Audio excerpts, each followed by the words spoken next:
되면 오늘이 마지막이 될 것 같아요. 그래요. 모이기가 여기가 많을 것 같아요. 현안이 있으면 하고.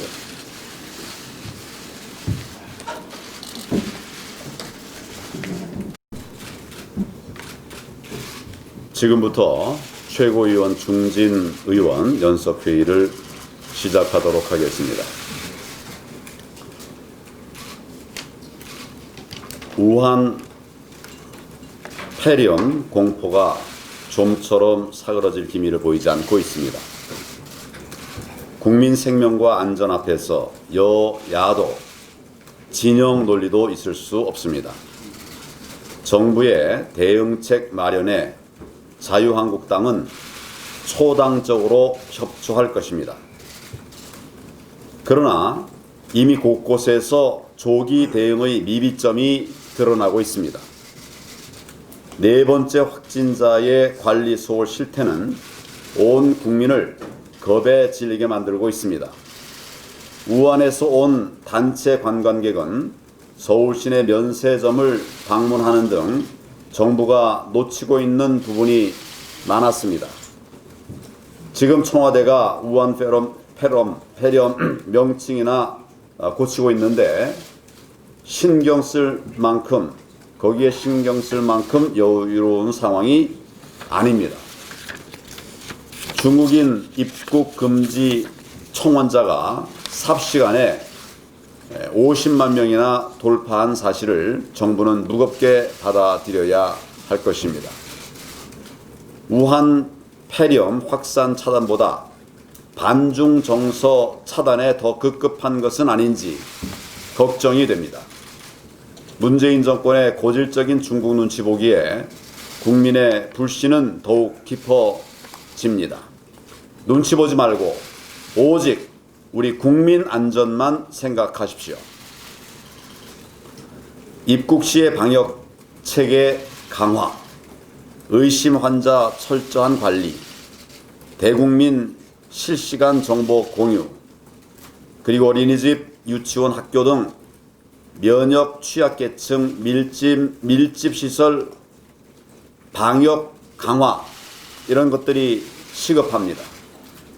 그리고 자영업, 관광, 숙박업 등이 입을 타격을 최소화하기 위한 종합지원책도 마련해야 합니다. 당장 3월 중국인 유학생들의 대거 입국도 지금부터 대책을 잘 세워야 합니다. 우한 교민 격려시설 운영에 따른 천안 주민들의 불안도 가벼이 볼 수 없습니다. 한 발짝 더 앞서서 움직이는 정부의 모습이 우한 폐렴, 패닉의 장기화를 막을 수가 있습니다. 자유한국당도 대응책 마련과 입법적 대응에 적극적으로 나설 것임을 약속드립니다. 지금 문재인 정권 하에서 벌어지는 각종 월권과 규정 위반, 그리고 규정 무시, 권한 남용이 바로 대한민국을 부패와 독재의 늪으로 밀어넣고 있습니다. 서울지검장의 검찰총장 패싱은 도저히 묵과할 수 없는 하극상입니다. 청와대 비서관은 본인에 대한 기소를 구태타로 낙인 찍었습니다. 공수처로 탄압하겠다는 위협도 했습니다. 그래서 공수처는 안 된다는 것입니다. 신문 라인만 올라타면 위도 아래도 없습니다. 청와대 완장을 차니까 되는 것이 없는 겁니까? 가히 권력에 중독된 정권다운 일그러진 모습입니다. 울산시장 부정선거 사건을 수사하던 어떤 부장검사는 좌천성 인사에 강력하게 항의하면서 사표를 냈습니다. 범죄자를 수사해야 할 사람은 내몰리고 정작 부정선거에 연루된 당사자는 여당으로부터 총선 출마 자격 판정을 받았습니다. 거꾸로 돼도 한참 거꾸로 됐습니다. 왜 정의는 후퇴해야 하고 불의가 득세해야 하는 것인지 저도 국민도 분노하고 있습니다. 문재인 대통령은 즉각 청와대, 법무부, 검찰로 이어진 친문 권력의 끈을 끊어내십시오. 특검이 필요합니다. 이미 특검의 필요성은 차고도 넘칩니다. 반드시 특검을 추진해서 책임을 물어야 합니다. 문재인 대통령은 오만한 정권의 질주의 종착지가 국민 심판대임을 잊지 말기 바랍니다.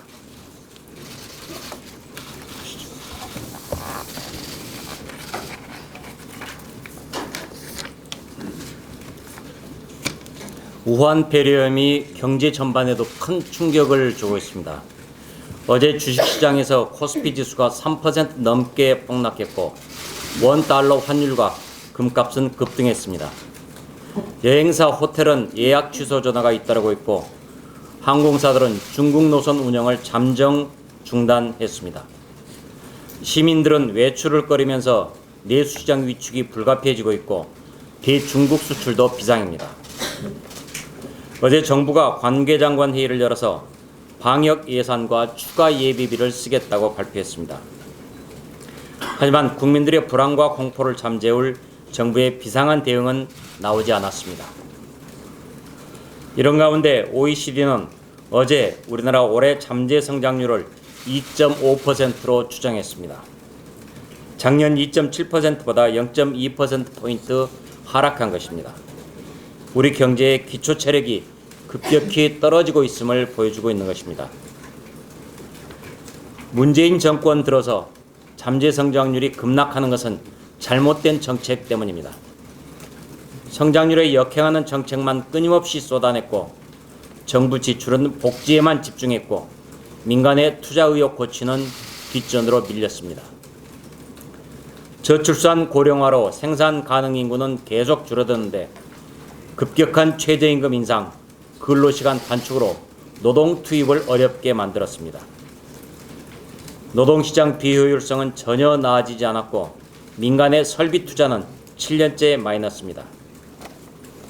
잠재 성장률을 끌어올리지 않으면 일자리 창출도, 소득 증대도, 복지 수요 충족도 불가능합니다. 각종 정부 규제를 혁파하고 진입장벽을 완화하며 신산업 육성에 힘쓰면서 노동 생산성을 높여야만 저성장의 늪을 빠져나올 수 있습니다. 이 정권의 잘못된 경제정책, 올 4월 총선에서 국민들로부터 단호히 심판받을 것입니다. 정권의 울산시장 선거 공작 사건을 수사하던 김성주 서울중앙지검 공공수사 3부장이 법무부의 검찰 학살 인사에 반발해 사표를 냈습니다. 베스트셀러 검사 내전의 저자인 김웅 법무연수원 교수도 검찰을 떠났습니다. 조국 전 장관의 가족펀드 운용에 연루된 의혹을 받는 상상인 그룹을 수사해 오던 김종호 서울중앙지검 조세범죄 조사부장도 사표를 냈습니다. 문재인 정권의 야만적 행위에 대해 의식 있는 검사들이 사표 제출로 항거하고 있는 것입니다. 반면에 울산시장 선거 공작, 조국 가족범죄, 유재석 감찰 중단, 우리들 병원 특혜 대출 사건 등 정권의 범죄 의혹을 수사하던 검사들은 줄줄이 숙청됐습니다. 살아있는 권력 비리도 엄정하게 수사하라 하던 문재인 대통령의 말이 위선에 불과했던 것임을 스스로 입증한 것입니다. 이런 상황에서 7월 달에 공수처가 탄생하면 무슨 일이 벌어질지 훤히 보입니다. 공수처장과 공수처 검사 인사권은 대통령이 갖고 있습니다.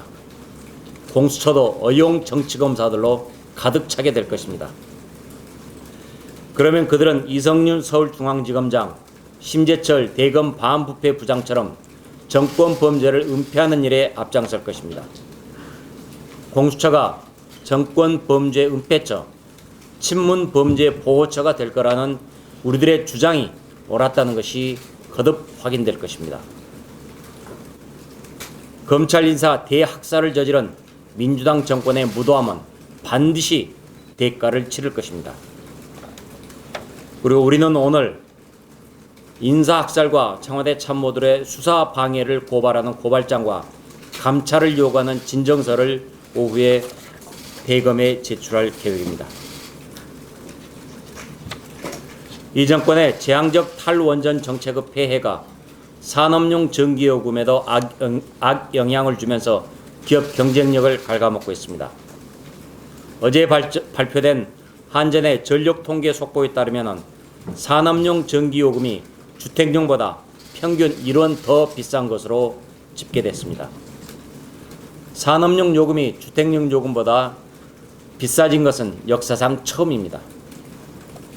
산업용 전기는 고압을 써서 송전 배전 원가가 적게 들고 그래서 주택용보다 공급 원가가 낮고 가격이 쌉니다. 2010년만 해도 산업용 요금이 주택용 요금의 64%에 불과했습니다. 그러나 이 정권이 막무가내로 밀어붙인 탈원전 정책 때문에 전력 생산 단가가 지속적으로 올라갔고 한전 적자 역시 눈덩이처럼 불어난 것입니다. 한편 이 정권이 탈원전을 추진한다면서 태양광 설비 투자에 막대한 세금을 퍼부었지만은 전체 발전에서 신재생에너지가 차지하는 비중은 작년에 6.5%였습니다. 재작년보다 0.3%포인트 늘어난 데 그친 것입니다.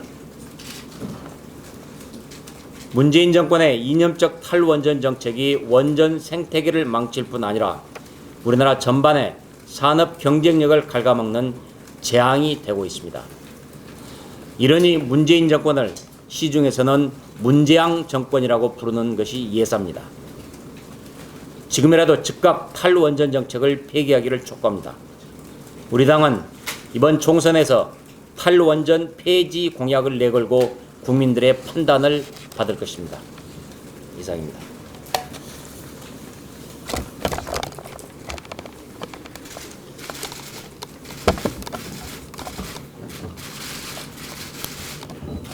과거 메르스 사태 때 여당의 대표로서 전국을 다니면서 대응에 나섰던 경험을 볼 때에 우한 폐렴 대책은 최악의 상황을 가정하고 대비해야 합니다. 2일 전 공식 발표에서 중국은 이미 106명이 사망하고 4,515명이 확진 판결을 받았고 하루에 무려 1,771명이 확진 판결을 받고 있고 앞으로 6일 만에 그 숫자가 2배에 달한다고 합니다. 이것은 곧 중국이 패닉 상태로 빠질 것이라는 것을 의미합니다. 중국 전역을 오염지역으로 보고 중국과 가장 가깝고 가장 왕래가 많은 우리나라는 조금만 실수를 하게 되면 곧 위험지역이 된다는 것을 인식하고 강력하게 대응해야 합니다. 국민 안전을 최우선 가치로 두고 이제 중국 눈치 그만 보고 검역과 방역을 초과잉 대응, 초강력 대응이라는 말이 나올 정도로 강력하게 대처해야 합니다. 사스와 메르스 사태가 우리 기억에 남아있지만은 실제로 가장 전염병 대응을 잘한 것은 2009년 신종플루 시절이었습니다. 당시 정부는 군 인력을 투입하고 국민 20%에게 예방접종을 녹는 등 초기에 강력하게 대응한 덕분에 신종플루의 확산을 막을 수 있었습니다. 지금 우한 폐렴을 막는 데는 정부와 정치권, 국민 모두가 한마음이 되어서 강력하게 대응해야 합니다. 보건복지부 장관, 질병관리본부장, 행안부 장관, 국방부 장관, 교육부 장관 등이 매일 정해진 시간에 국민 앞에 나와서 마이크를 잡고 매일의 상황을 국민들께 정확하게 보고하고 협조를 구하는 리더십을 보여줄 것을 촉구합니다. 전형적인 독재자의 길을 걷고 있는 문재인 대통령은 그 독재자의 발걸음을 멈춰주기를 바랍니다. 그렇지 않을 경우에 또 하나의 비극의 대통령사가 쓰여지게 될 것입니다.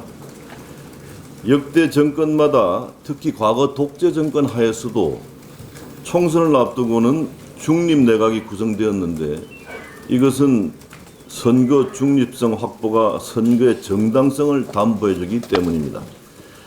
그런데 지금 국무총리, 법무부 장관, 행안부 장관이 모두 여당인 더불어민주당 소속 국회의원으로 채워져 있는데 이것은 국민을 아나무인으로 보는 오만의 정치이자 독재적 발상이고 선거 중립성에 대한 정당성을 크게 훼손하는 행위가 되고 있습니다. 정세균 총리, 추미애 법무부 장관, 진영 행안부 장관은 오늘 당장 민주당을 탈당해서 선거 중립성을 보장하는 의지를 국민 앞에 보여주기를 요구합니다. 문재인 대통령이 추미애 법무부 장관을 통해서 검찰을 무력화시키려는 시도를 보이고 있는데 이것은 법치주의의 근간을 뒤흔드는 독재자의 무도한 행위입니다.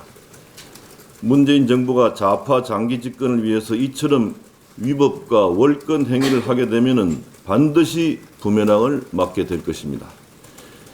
특히 추미애 장관이나 청와대 인사들이 검찰을 뒤흔드는 행위는 반민주적이고 좌파 독재적 사고에서 나온 것으로 추후에 반드시 사법방해와 직권남용에 대한 사법적 대가를 혹독하게 치르게 될 것임을 강력하게 경고합니다.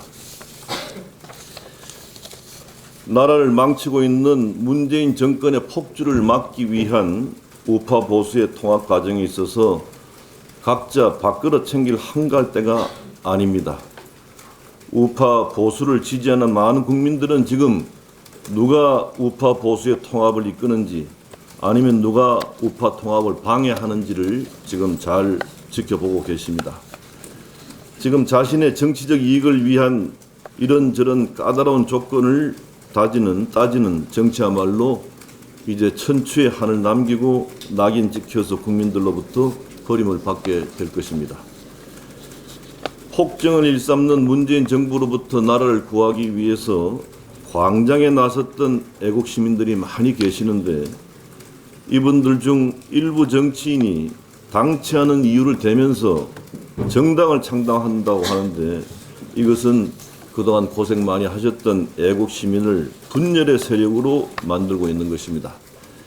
일부 정치인의 이러한 행위는 대다수 국민의 지지를 절대 받을 수 없는 만큼 지금 당장 창당을 중단하고 우파 통합 대열에 무조건 참여해 줄 것을 여러분의 애국심에 호소합니다. 통추위에서도 광장 세력이 참여할 수 있는 필드를 확보해 주기 바랍니다. 우파 보수의 통합에 반대하거나 회방을 놓는 정치인들은 4월 총선이 지난 후에는 어디에도 발을 붙일 수 없는 비루한 몰락을 맛보게 될 것임을 경고합니다.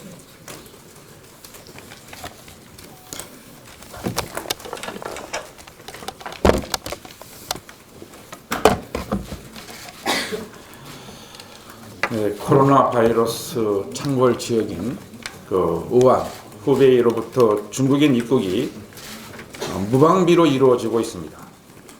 정부는 무방비 상태입니다.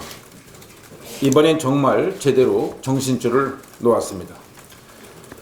문 대통령은 27일까지만 하더라도 과도한 불안감을 갖지 마라고 하다가 확진자 및 그 접촉자가 계속 늘어나는 걸 보고서야 어제서야 이제 중국 우한 지역에서 입국한 사람들의 경우 전수조사를 추진하라며 지시했습니다.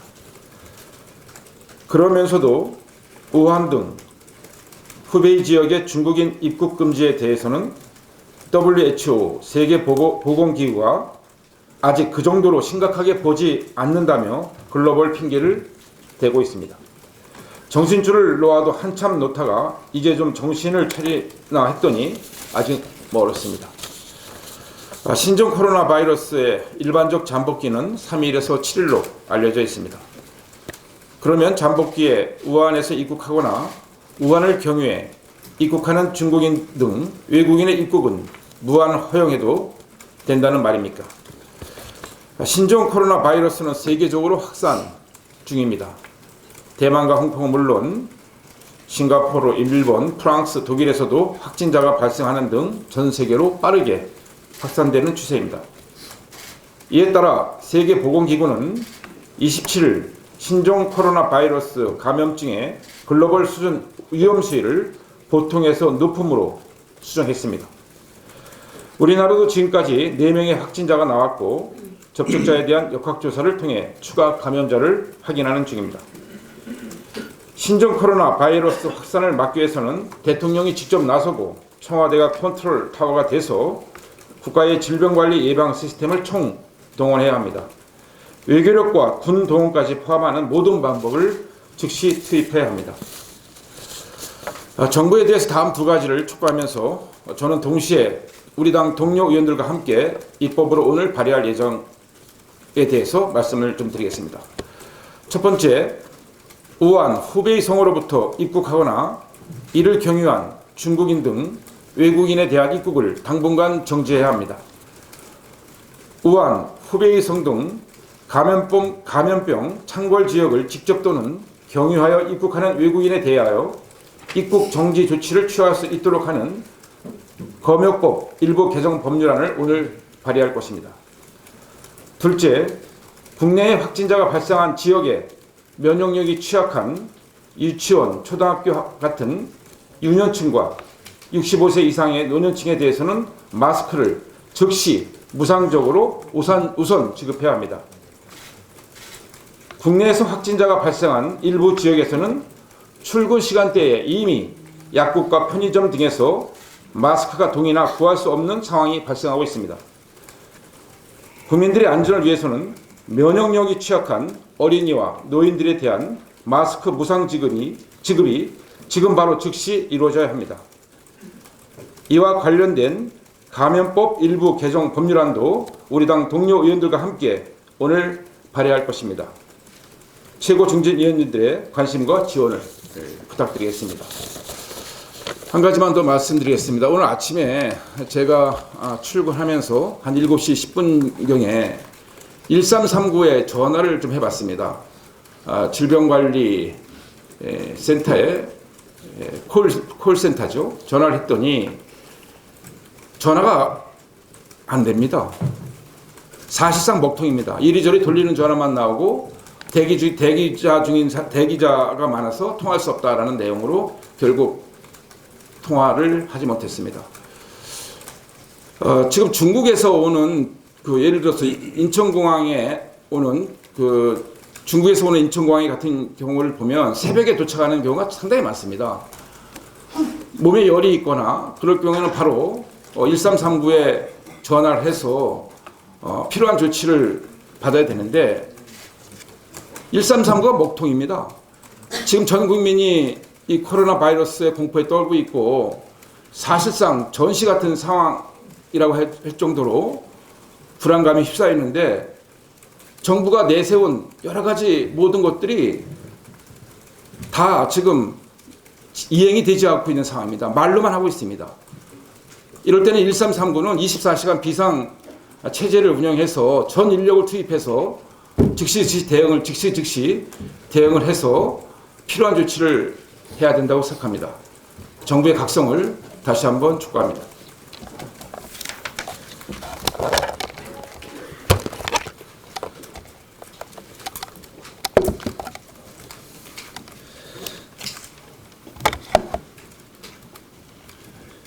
가히 현대판 흑사병이라고 할 수 있는 우한 폐렴 환자가 전 세계에서 4천여 명이 확인이 되었고 그 가운데 100여 명이 사망했다고 합니다.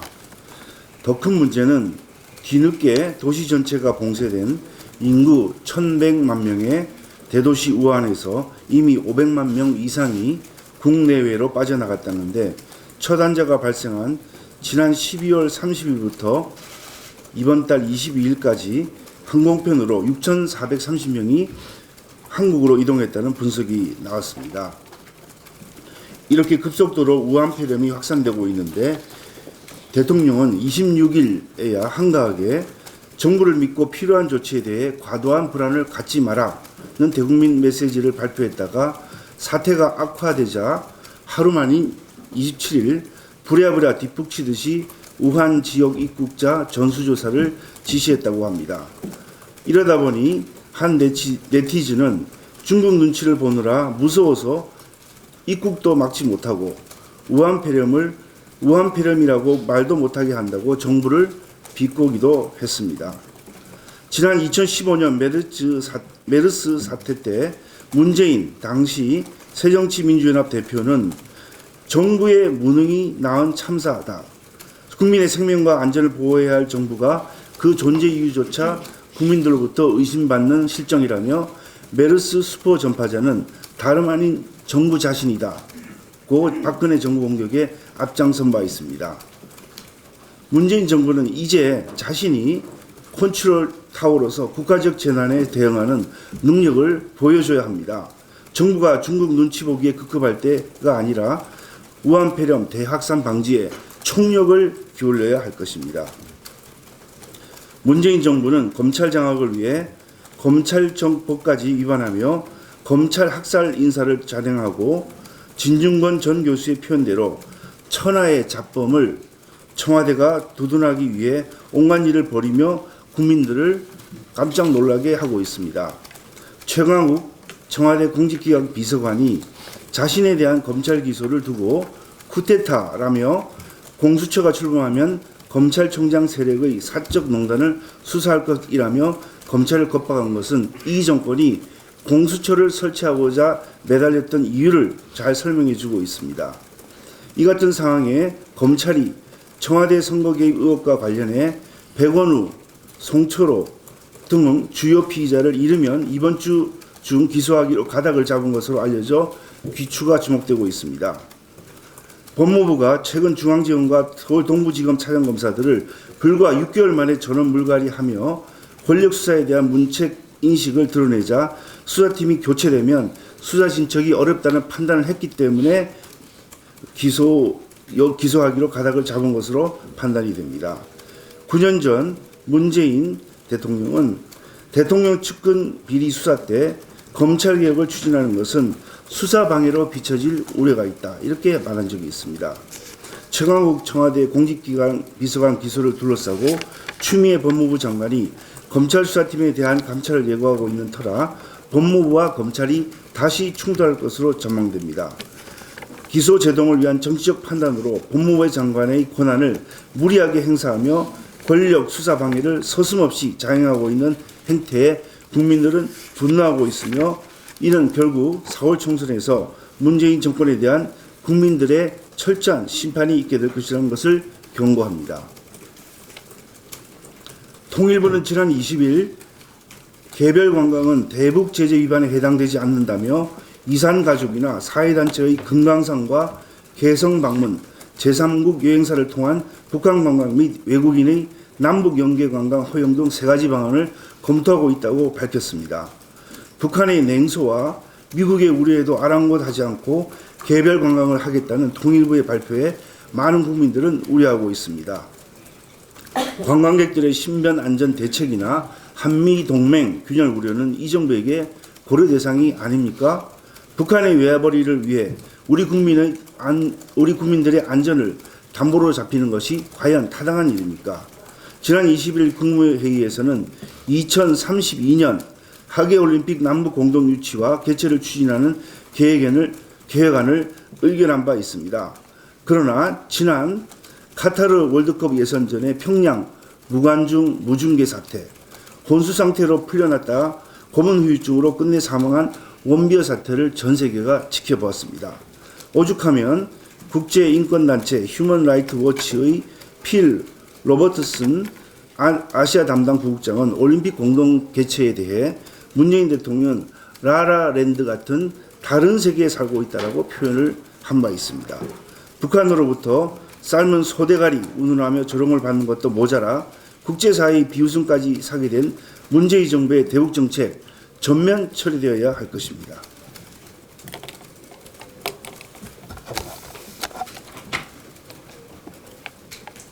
네, 많은 분들이 말씀하셨는데 우한폐렴 사태에 대해서는 이 과잉 대응만이 정답인 것 같습니다. 정부는 지나칠 만큼의 강력한 과잉 대응을 해줄 것을 촉구합니다. 이미 정부가 초기에 너무나도 안이한 대응을 했다는 것이 나타나고 있습니다. 따라서 지금부터라도 이 질서 있는 그러한 부처 간의 협력을 통한 이 대응 모습을 보여서 국민을 안심시키고 또 국민의 안전을 보장해야 될 거라는 말씀을 드립니다. 또한 이와 더불어서 우리 경제가 입을 피해가 상당히 많을 것으로 보입니다. 지난번 그 사스 사태 때에도 이 2003년 2분기 우리 GDP 성장률이 1% 하락한 바가 있습니다. 따라서 이 경제가 입을 피해를 최소화할 선제 대응이 필요하다는 말씀을 드립니다.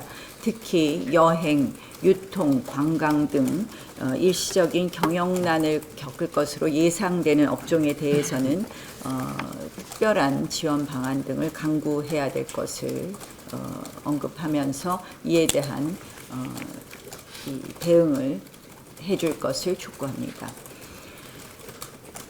최근에 청와대와 법무부의 검찰에 대한 이 여러 가지 행태를 보면 우리가 지금까지 볼 수 없었던, 상상할 수 없었던 대한민국이 전개되고 있습니다. 한마디로 대한민국은 문명의 시대에서 야만의 시대로 접어든 것 같습니다. 법치 국가에서 공안 통치 국가로 바뀌고 있는 것 같습니다. 공수처가 발효되기도 전에 이미 이러한 모습을 보이는 대한민국, 앞으로 공수처가 발효되면 어떠한 모습이 될지 상상하기도 싫은 끔찍한 모습일 것이라고 보입니다. 결국 이것을 막아낼 것은 국민의 힘입니다. 국민의 의식, 국민의 용기 있는 행동, 그것만이 이러한 야만의 시대를 막아내고 공안 통치의 시대를 저지할 수 있다고 생각합니다. 그것은 역시 이번 총선에서 국민의 행동이라고 생각합니다. 다시 한번 이러한 야만의 시대와 공안 통치의 시대를 막아낼 수 있는 국민의 힘을 기대해 봅니다.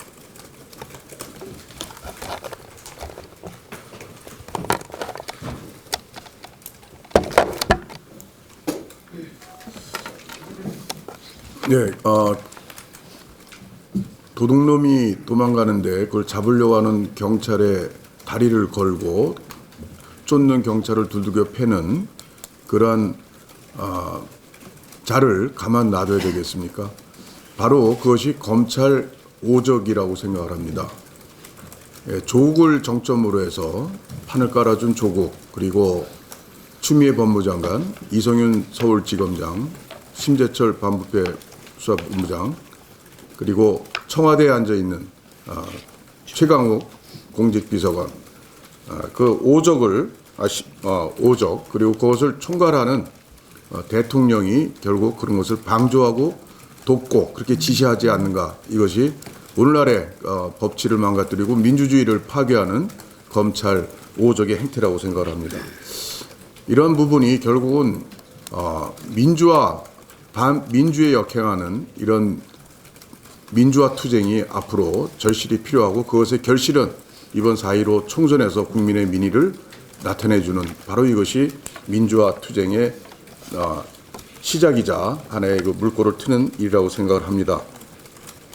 검찰 오적, 이것은 국민이 지켜보고 저희 자유한국당도 가차없는 법적 모든 조치와 투쟁을 전개해야 된다고 생각을 합니다.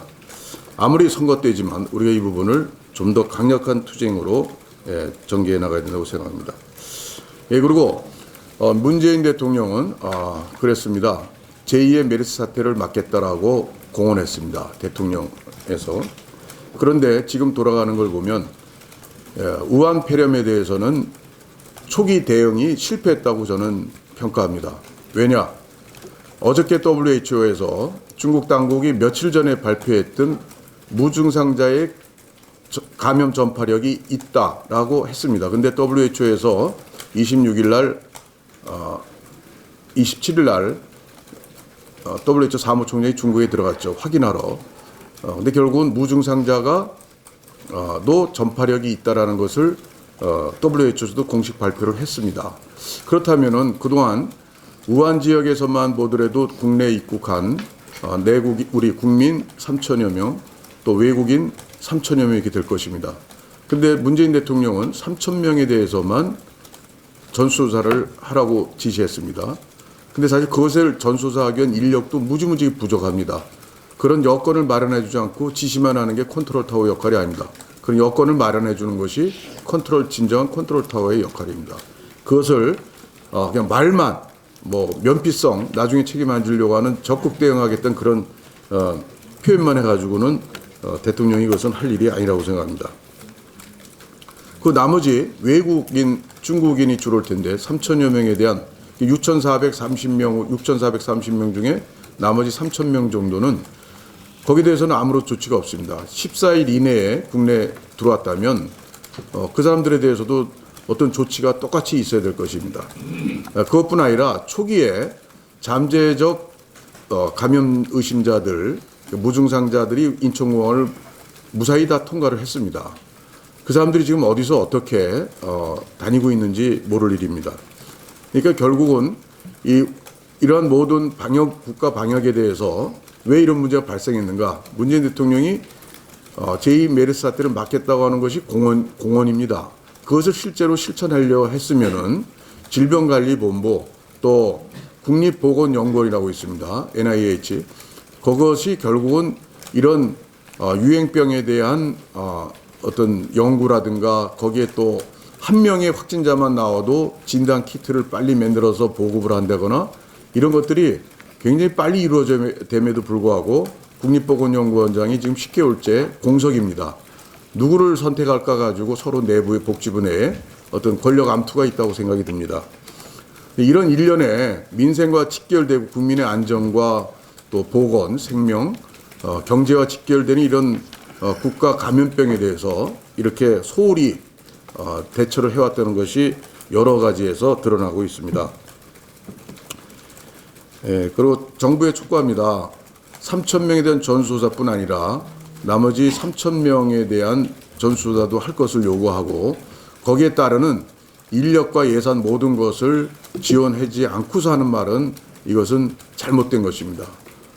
분명히 요구하건대 모든 그 지원 체제를 확실히 갖춰야 됩니다. 더군다나 우한 폐렴은 지역사회에 전파가 되는 메르스는 병원 내 전파로 186명이 확진됐었습니다. 그런데 우한 폐렴은 지역사회 감염입니다. 또 무증상자가 감염을 시킬 수 있습니다.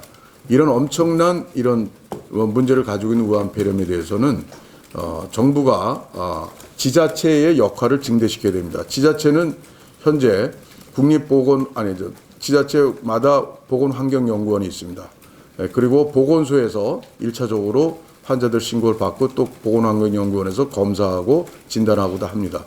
이런 일련의 현장의 지자체의 그런 역할의 중요성에 대해서 우리 정부는 잊지 말고 그 부분을 빨리 활성화시켜야 된다고 생각합니다. 그러나 현재는 지자체에서 굉장히 평택 사건 4번째 확진자에서 보듯이 제대로 지역사회의 지자체의 역할이 대단히 미흡하고 준비가 잘 안 돼 있다는 것이 드러났습니다. 그래서 저희는 오늘 오후에 우한 폐렴 TF에서 우리 황교안 대표님 모시고 함께 우리 서울시립보건환경연구원과 서초구 보건소를 방문해서 지자체에서 또 광역보건환경연구원에서 과연 이런 검사와 이런 것에 어느 정도 준비가 되어 있고 진행이 되고 있는 것인가 이 현장을 저희가 체크할 것입니다. 그리고 현재 진단 키트를 아직도 못 만들고 있습니다. 그 일주일이면 만드는 우리나라 기술로서는 충분히 쉽게 할 수 있는 건데 이런 부분도 아까 말씀드린 국립보건연구원의 이 원장의 공석이라든가 그 부분에 대한 평소에 그런 소홀함 때문에 생기는 여러 가지 결과라고 생각을 합니다.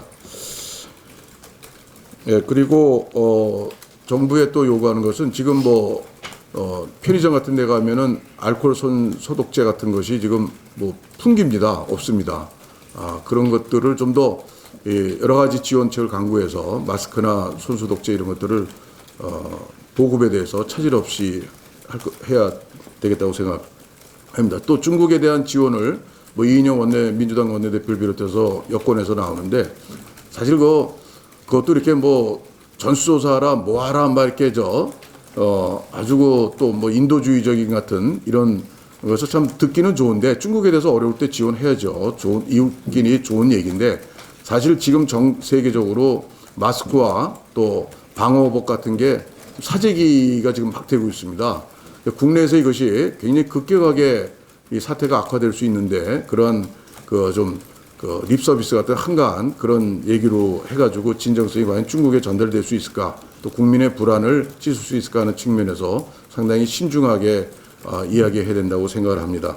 하여튼 진정성을 가지고 정치권에서 여야 없이 함께 이 우한 폐렴 극복의 힘을 합쳐야 된다고 생각을 합니다. 그 끝으로 통합, 우리 선거 며칠 안 남았는데요. 통합에 대해서 우리 한국당이 열심히 하고 있습니다만은 헌법 가치를 최우선하는 자유민주 세력 진영의 통합을 저희는 통 크게 저는 뭐 안철수 세력도 같이다. 우리 정말 이 문재인 정권의 이런 폭주와 반민주적 폭거에 대해서 우리 반대하고 그것과 싸울 수 있는 세력은 작은 차이를 극복하고 다 통합을 해야 된다고 생각합니다. 시간이 얼마 없습니다. 그렇지만 통합에 최선을 기울이고 우리 한국당은 만약에 통합이 또 잘못된 세력들이 하지 않을 경우에 우리가 올바르게 개혁을 하고 올바른 공천하면서 혁신 공천하면서 나갈 수 있는 그런 방안도 한편 착실히 준비하면서 모든 통합을 위하여 매진해야 될 것으로 생각합니다. 이상입니다.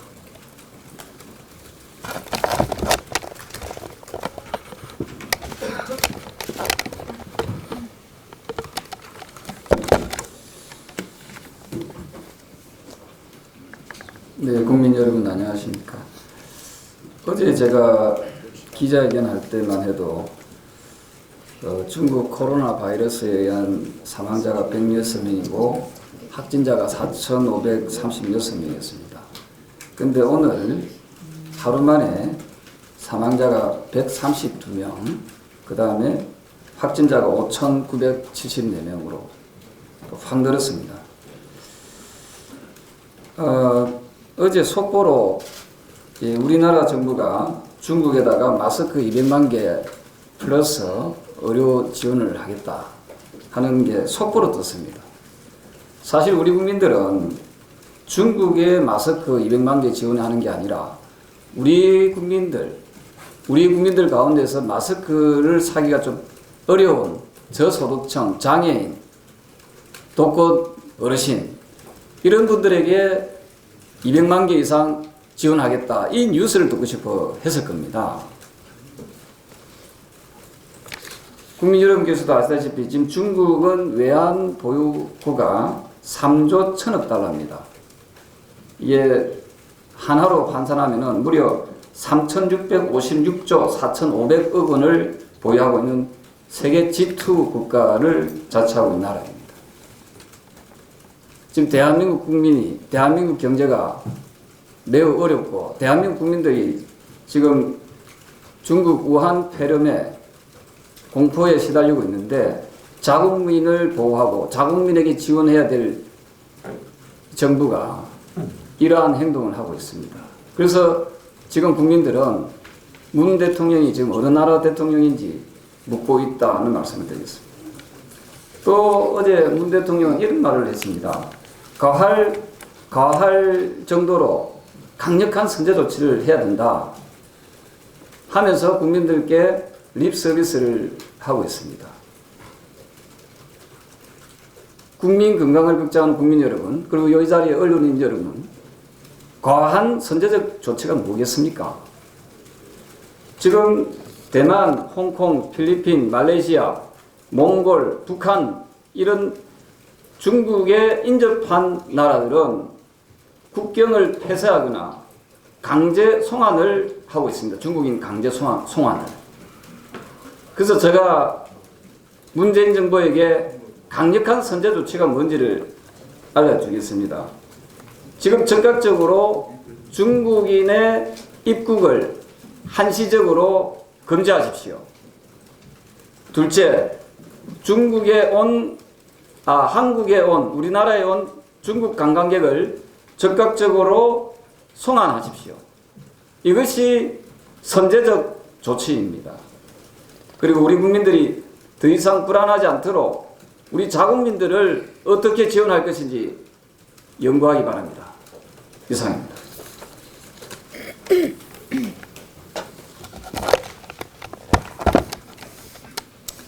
제 걱정은 이렇습니다.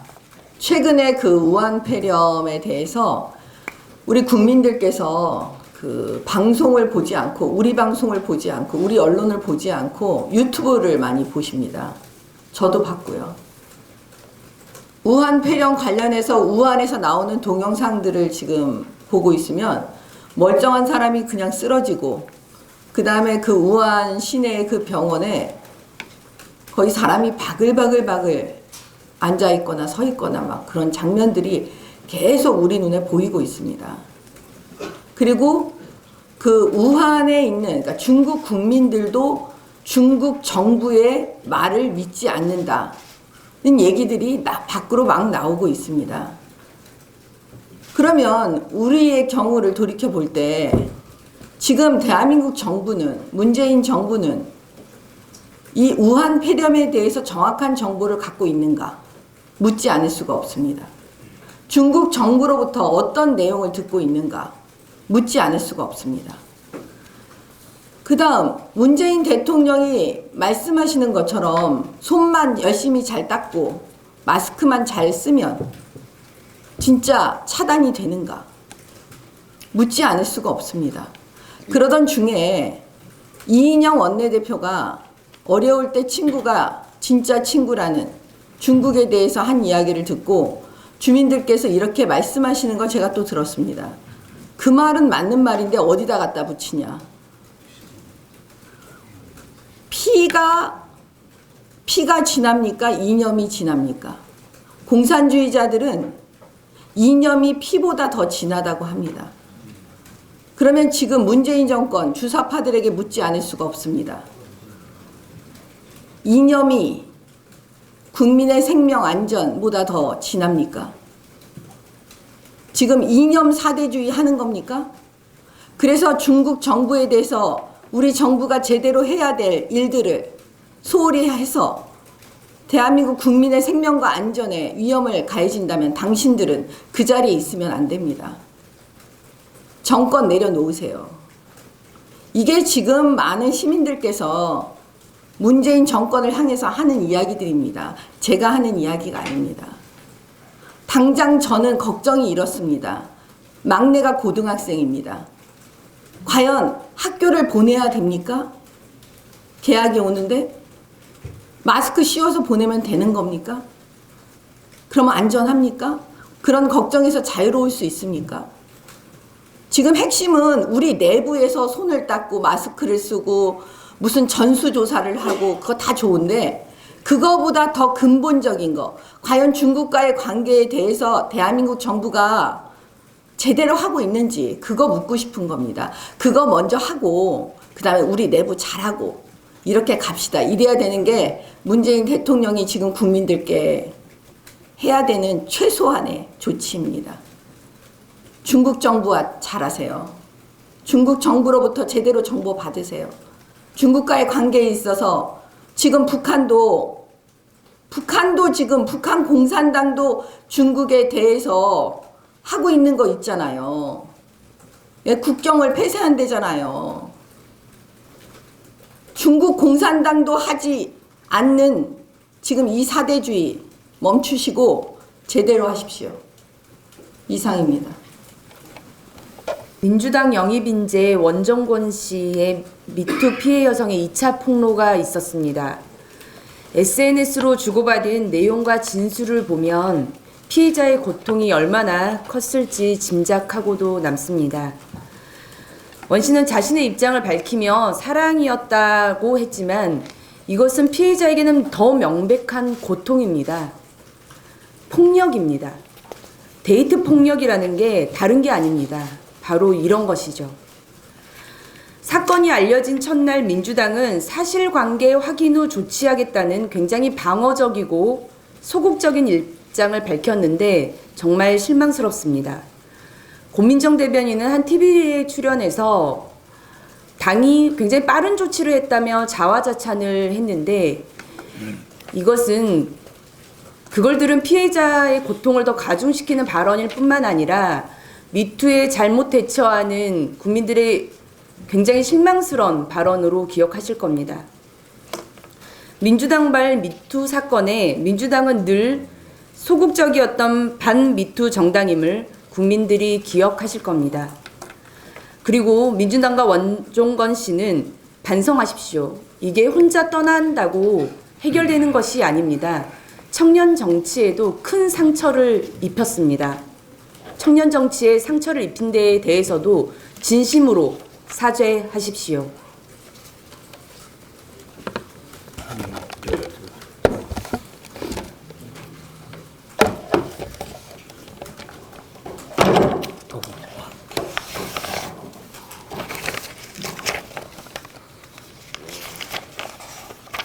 우리 당에서는 지난 1월 16일 날 주택 정책에 대한 공약을 발표한 바 있습니다.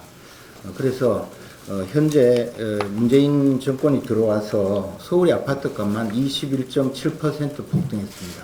그런데 과거 박근혜 정권, 이명박 정권 당시에는 이명박 정권의 경우에는 마이너스 3.2%, 박근혜 정권 4년 동안 10.1% 정도의 주택가격 상승이 있어서 상당히 10여 년가량 안정된 부동산 가격 내지 주택가격을 이룩했던 적이 있습니다. 그래서 우리 당에서는 현재에도 지난번 주택 공약을 발표하면서 서울 도심 및 1기 신도시 지역의 노후 공동주택을 재개발, 재건축 규제를 완화하고 누구나 살고 싶어하는 지역에 주택을 많이 공급하겠다는 내용으로 주택 공급 관련 공약을 발표한 바 있습니다. 그런데 현실은 문재인 정권 들어와서 18번이나 주택 관련 정책을 발표하면서 안전성에도 무리가 있는 준공후 40년 이상 된 노후 아파트의 재개발, 재건축도 원천 봉쇄해서 도심을 이제 슬럼화시키고 있습니다. 그래서 저희들이 여러 가지로 담보대출기 완화라든가 분양가 상한제 폐지라든가 공시가격 상승을 막거나 또는 고가주택 기준을 완화하는 그런 공약을 발표한 바 있습니다. 아울러 청년과 신혼부부 대상 주택 공급을 확대하겠다는 내용으로 공약을 발표했습니다. 그런데 지금 현재 문재인 정권에서 LH가 청년 신혼부부 주거복지 정책을 추진 중이지만 대상의 공공 임대주택 공급 규모가 5년간 46만 호에 불과하기 때문에 절대적으로 양이 부족하고 질적 수준도 민간 영역에 비해서 엄청나게 떨어지고 자격 조건 절차도 복잡하고 어려워서 서비스 만족 수준이 거의 최하 바닥에 있습니다. 서울시도 역세권 청년주택 사업을 추진 중이지만 물량 부족으로 결국은 로또 수준으로 전락했습니다. 그래서 이러한 청년과 신혼부부에 대한 주택 공급 정책이 거의 파탄 지경에 이르렀다라고 판단을 하고 있습니다. 그래서 저희들은 총선 공약으로 청년 및 신혼부부 주거 문제 해결을 위해서 청년주택을 특화하고 확대하는 정책을 추진하겠다고 공약을 하고 여러 가지 세부적인 공약을 발표한 바 있습니다. 그런데 오늘 민주당이 드디어 이제 3호 공약으로 신혼부부와 청년부부를 위한 전용주택을 대폭 늘린다는 공약을 발표한다고 합니다. 민주당의 1호 공약이 공공 와이파이를 확대한다는 것이었고 2호 공약이 벤처기업과 유니콘 기업을 유치해서 30개를 육성하겠다 이렇게 발표를 했습니다. 그런데 이 공약이 너무나 허접해서 이 3호 공약을 또 사실상 1호 공약으로 발표를 하게 되었다고 합니다. 그런데 지금 현재 상황을 보면 민주당은 주택정책을 완전히 세금과 각종 부담금을 때려서 사실상 주택의 신축을 막고 있습니다. 그리고 주택 구입을 막아서 수요를 완전히 억제해서 주택가격 상승을 막겠다는 그런 정책으로 일관하고 있습니다. 재건축 초과 이익 분담금을 새로 부활시키고 LTV, DTI를 완전히 막아서 사실상 은행 대출이 거의 불가능하도록 막아버렸습니다. 그래서 만약에 청년이나 또는 신혼부부 주택을 공급한다 하더라도 대출을 막았기 때문에 현금을 수억 원씩 갖고 있는 그런 신혼부부 또는 수억 원 내지 십수억 원을 상속받은 그런 젊은 신혼부부가 양도세, 그 증여세까지 부담하고 나서 이 주택을 살 수 있는 그런 상황으로 가버렸습니다.